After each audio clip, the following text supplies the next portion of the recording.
Hey guys, today we're going to be talking about conditions of special parallelograms. And basically what we're going to be doing is you're going to be given a parallelogram, and then based on the information you're given, you're going to decide whether the parallelogram is a rectangle or a rhombus or neither, and so on and so forth. Okay, so here are some conditions for rectangles. If you have a parallelogram, these are the conditions that make it a rectangle. Okay, so the first one says if one angle of a parallelogram is a right angle, then the parallelogram is a rectangle. So basically, if you have one angle in your parallelogram that is a right angle, you know that all the others are also right angles, so this is going to end up being a rectangle. The second one says if the diagonals of a parallelogram are congruent, then the parallelogram is a rectangle.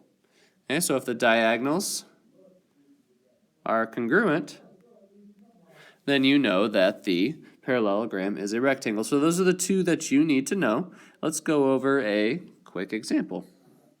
Okay, so it says a manufacturer builds a mold for a desktop so that AB is congruent to CD. So let's go ahead and mark that. AB is congruent to CD, and BC is congruent to DA. And measure angle ABC is 90 degrees.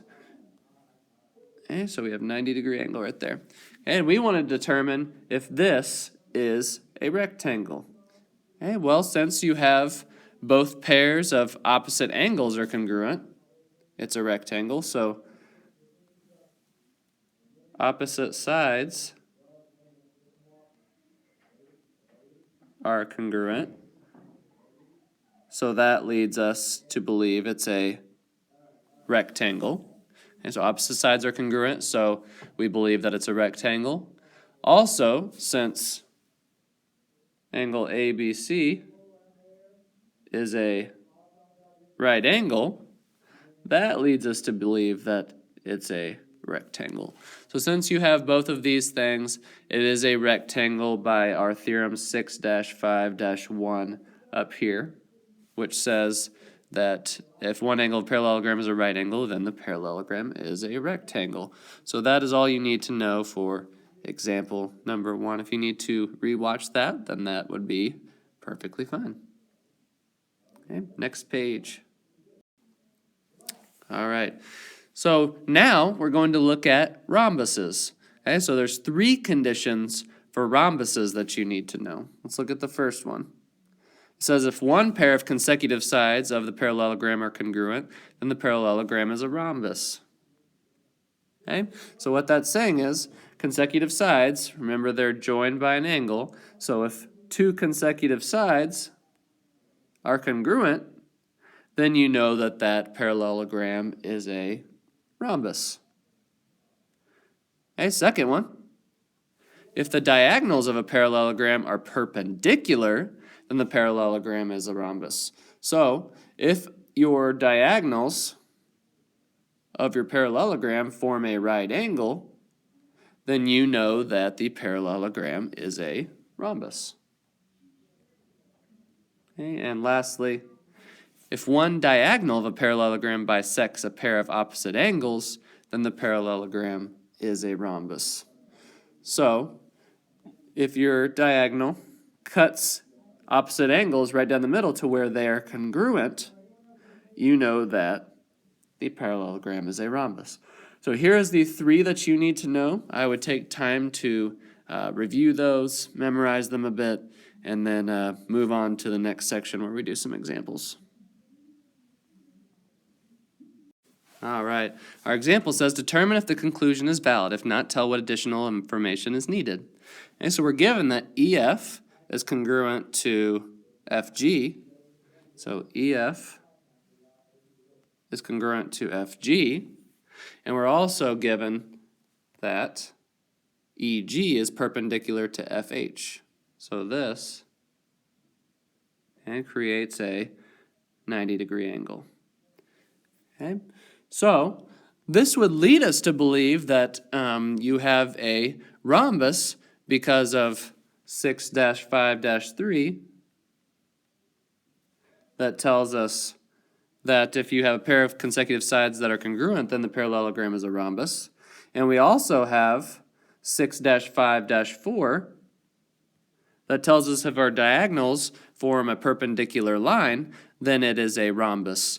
The only thing is, we can only apply those theorems if it says that it's a parallelogram, and nowhere in this problem does it say it's a parallelogram. So what information is needed to make it valid? And we need to know if EFGH is a parallelogram. Okay, if it's a parallelogram, then most definitely it would be a rhombus, but if it's not a parallelogram, then we can't apply either of these two rules that we looked at. Okay, so make sure you know that it's a parallelogram before you apply any of our rules. Okay, so there's our example for conditions for rhombuses. Okay, a couple more questions. All right, it says determine if the conclusion is valid.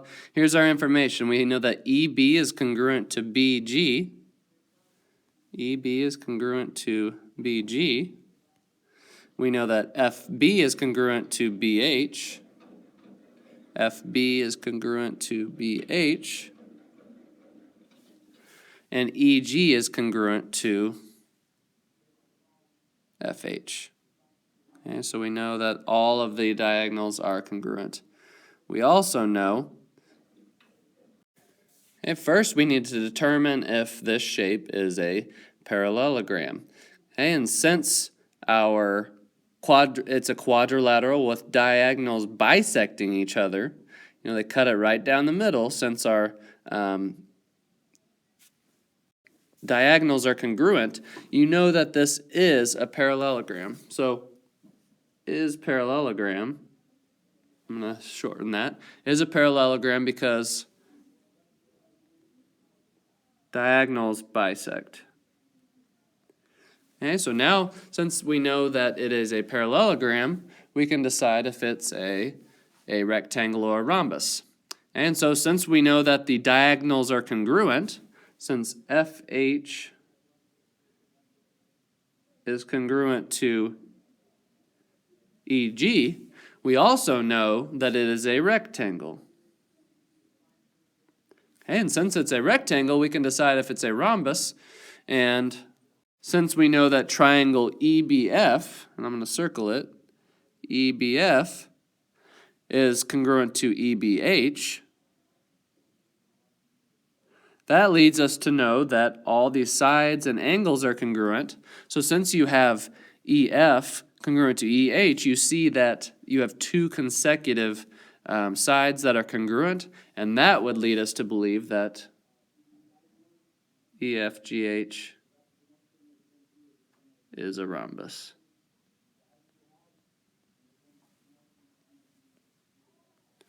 And one more. Hey, it says, determine if the conclusion is valid. If not, tell what information is needed to make it a valid statement. And so given ABC is a right angle,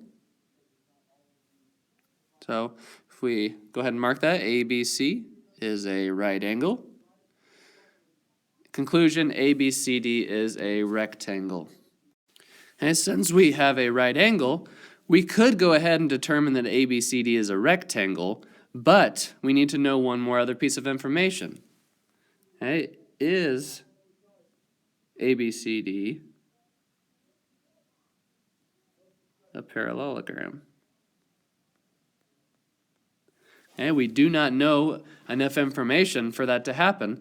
So if it is a parallelogram, then indeed it would be a rectangle, because if you have one right angle in a parallelogram, then you're going to have a rectangle. So that is the one last thing you need to know. Okay, this should be enough to get you going on your homework. See ya.